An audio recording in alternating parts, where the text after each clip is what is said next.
Tina had always wanted the good life. Not just good, grand. She dreamed in designer, talked in travel plans, and breathed luxury like air. Coming from a humble home where her mother once scrubbed toilets for the rich and famous, Tina vowed she would never live like that. Things changed when tragedy struck. Her father, a quiet and hardworking man, died suddenly in a car accident. It was devastating, but he had left behind a sizable life insurance policy, millions actually. Tina was 19 at the time, with her own share deposited neatly into her bank account.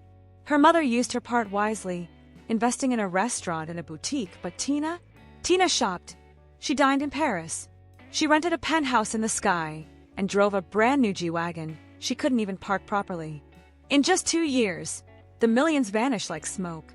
To keep the party going, Tina started dating wealthy men she'd met during her globetrotting. Life returned to a blur of champagne and yachts until she met Mike. Tall, charming, dressed in suits sharper than his jawline. He was rich, mysterious, and most of all, he adored her. "You're not like the other girls," he whispered one night on their trip to Dubai. "You're smart. You deserve everything." And Tina believed him. Mike opened a posh salon for her in the city and later proposed with a ring so big it could blind someone on a sunny day. She moved into his mansion and posted her #BlessLife on Instagram every other day. Then one morning, it all came crashing down. Police, sirens, chaos. They were raided. Turns out Mike wasn't a prince. He was a crook. Money laundering, fraud, racketeering. His name was on all the headlines. And hers too. The officials claimed she was involved. Said the salon was a front. Said she was the mastermind. What? Tina screamed as they handcuffed her. "This is a mistake. I don't even do numbers." Her mother, Carol, was just settling in from church when she saw the evening news. There on the screen was her daughter, her only child, being dragged out of a mansion in fuzzy pink slippers, her name under a headline that read, "Criminal Barbie? Alleged fraud queen arrested." Carol gasped and dropped her tea. No, Lord, not my Tina. Despite 5 long years of silence, after Tina had cut her off for judging her lifestyle, Carol rushed to the station. She tried to post bail, but was turned away. Her daughter needed a court hearing. "I need to see her," Carol begged the officer. "She's with her fiancé," he replied flatly. "They're being processed together." Carol felt her heart break. What had her child gotten into? At the hearing, Mike got out on a $1 million bail. But Tina's charges? Harsher. He painted her as the leader of the whole thing. She handled the finances. Mike told the court with a shrug. "The salon, that was her baby. I was just supporting her dream." Carol scraped together what was left and posted Tina's $2 million bail. She mortgaged the properties, cashed in investments. People whispered, "She's covering for that daughter of hers," but she didn't care. When Tina came out of holding, she had nowhere to go. Her accounts were frozen. The penthouse and salon seized. So she did the unthinkable. She moved back home. Carol opened the door. Tina stood there with a duffel bag and a sour face. "This is temporary," Tina muttered. Carol just nodded. "Welcome home."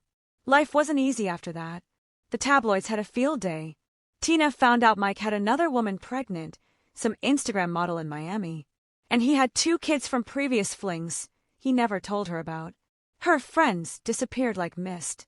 "I just don't get it," she said one night, scrolling through her silent phone. Not even a "Hey girl" message. Nothing. Carol stirred the soup on the stove. "That's how you know who your real people are." Tina scoffed. "Ugh, don't start preaching." Carol bit her tongue. Again. Meanwhile, Carol's own life was unraveling. Her restaurant started losing customers, people whispering Tina laundered money through it. The boutique closed next. She left her mansion and returned to her old middle-class neighborhood, opening a tiny corner shop. "Look what you've done to us," Tina snapped one evening when the lights were off because the bill hadn't been paid yet. "We used to be something." Carol's hands trembled, but her voice stayed calm. "We were always something, Tina. You just lost sight of what matters." Tina rolled her eyes. "Ugh, please spare me the wisdom." 2 grueling years passed. The trial dragged on. Then one day, a bombshell hit. Surveillance footage surfaced, secret recordings of Mike talking to an associate, bragging about how he used Tina as a shield. He had forged documents in her name. Even the salon was set up behind her back, using fraudulent documents she never signed. The judge declared, Miss Carol Tina Thompson is cleared of all charges. Tina burst into tears. Her mother held her in the courtroom, crying too. But freedom didn't mean fame again. People still whispered. Employers wouldn't touch her. She was a pariah in designer heels. Even then, Tina refused to show gratitude. I should have just stayed with Mike, she snapped once. At least I had a life. Carol paused, then replied softly, You almost lost it, Tina. Everything, including yourself. 3 years had passed since the court declared her innocent. But freedom wasn't the fairy tale Tina imagined. She never got back the money, the salon, or the penthouse. Everything was tainted, the authorities said, confiscated and gone. She tried job hunting, but no one wanted to hire someone who once trended as #fraud_queen. Even the salon industry shut its doors on her. Now at 27, Tina barely left the house. She lived in her old room with faded posters on the wall. Her days blurred together, sleep, eat, Netflix, Instagram. She scrolled through photos of her old life, yachts in Greece, champagne in Monaco, spa days in Bali. Her ex-friends were now influencers, mommy bloggers, real estate moguls. None had ever replied to her DMs. She lived like a ghost. Her relationship with her mother, Carol, was worse. They rarely spoke. They shared the same house but passed each other like shadows. Carol, older now, worked long hours at the shop she opened in the neighborhood. She cooked, cleaned, and tried her best, but Tina stayed cold, stuck in her sorrow. One evening, Tina came out of her room, groggy and hungry. The house was silent. She found her mother slumped on the couch, still in her uniform, shoes on, her head tilted back. Ma, she said, nudging her. Ma, I'm hungry. Did you? Carol didn't respond. Ma. Tina shook her harder. Ma. She panicked, grabbed her phone, and called for help. At the hospital, the doctor pulled her aside. She's had a mild stroke. She'll recover, but she needs rest, care, and less stress. Tina's heart cracked. She sat beside her mother in the hospital bed, silent tears rolling down her cheeks. What would I do without you? She whispered. I've been so awful to you. When Carol came home from the hospital, Tina stepped up, really stepped up. She cleaned the house, made soup, brushed her mother's hair, even walked her to the bathroom. One afternoon, she asked, Ma, should I go watch the shop for you today? Carol blinked at her in surprise. You do that? Tina nodded. Yeah, I want to help, and I need some fresh air anyway. At the shop, she ran into Candy, a childhood friend she hadn't seen in years. Candy! Tina gasped. Candy blinked. Tina Thompson. Girl, you look good. I almost didn't recognize you. Tina laughed shyly. You too. Candy was older, with tired eyes but a warm smile. I've got 2 little ones now. Divorced, Candy said with a shrug. That man left me broke and confused. I had to move back home, get my nursing license recertified. But I'm okay now. I've been going back to church. It's helped me breathe again. Tina smiled weakly. I might stop by sometime. Do it, Candy said. We all fall, Tina. But it's about how we rise. The next day, Tina brought her mom tea on the porch. They sat outside as the evening breeze stirred the trees. I saw Candy yesterday, Tina said. She looked good. Life hit her hard too, but she's doing better. She's got kids now. Carol nodded, sipping slowly. They sat in silence for a while before Tina spoke again. I've been terrible to you, she said, her voice trembling. I've blamed you, pushed you away, when you were the only one who stayed. Carol looked at her, quiet. I'm sorry, Ma, Tina continued, for everything. I didn't know how lost I was until you got sick. I don't ever want to take you for granted again. Carol's eyes watered.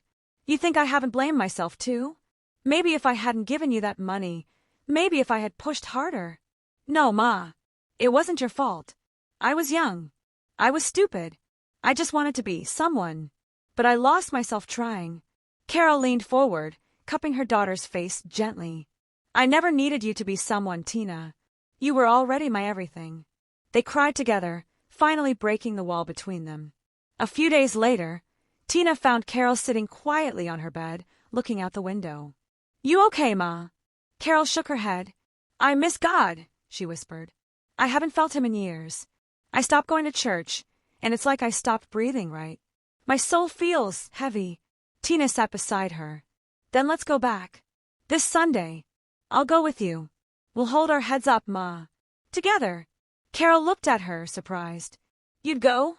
After all that happened?" Tina nodded. "I think I need it too." That Sunday they dressed simply. No flashy hats, no designer heels. Just two women in need of peace. They walked into church and sat in the second row. Tina looked around nervously, expecting the stares, the whispers. But no one pointed. No one laughed. Then the pastor stepped up and began to preach. Sometimes the enemy doesn't need to destroy you, just distract you. Distract you with things you think you need to feel worthy. But God never asked you to earn his love. He only asked you to accept it. Tina felt something inside her stir. As the choir sang, her hands trembled. Her heart felt full and heavy all at once. She bowed her head and whispered softly, "I'm sorry, God, for forgetting you, for chasing everything but you. I want to start over. Please, just help me." Tears streamed down her cheeks. Carol reached over and held her daughter's hand. They were home. Tina had been attending church faithfully for months now. Not because of the people, but for her mother and for God.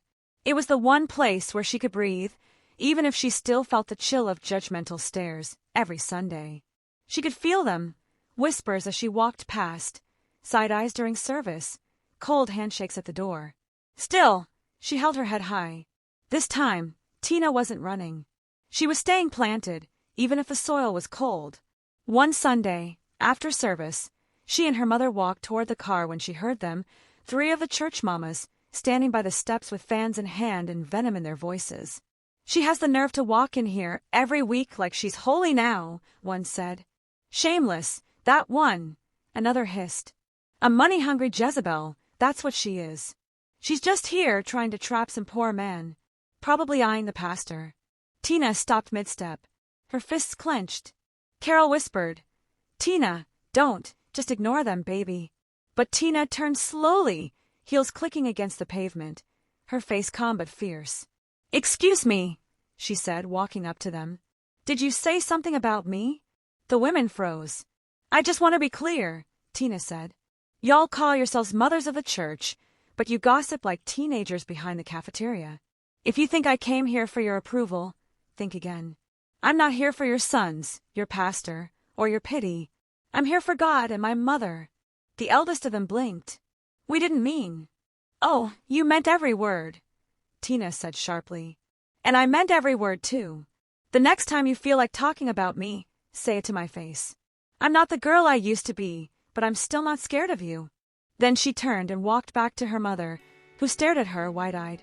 Carol whispered, "Tina, that was bold." Tina smiled faintly. "I told you, Ma. No more hiding." Unbeknownst to her, the pastor had seen everything. Standing on the church steps, he crossed his arms and smirked slightly. Finally, he thought, a woman who doesn't cower to those nosy mamas. Pastor Elijah Jordan, 38 years old, watched her walk away. He had been the church's heart and leader for over a decade now, but even the strongest heart had scars. At 23, he had received the call to ministry, but back then he wasn't ready. He was living fast, managing his family's import business, driving flashy cars, dating recklessly. But God wouldn't stop tugging.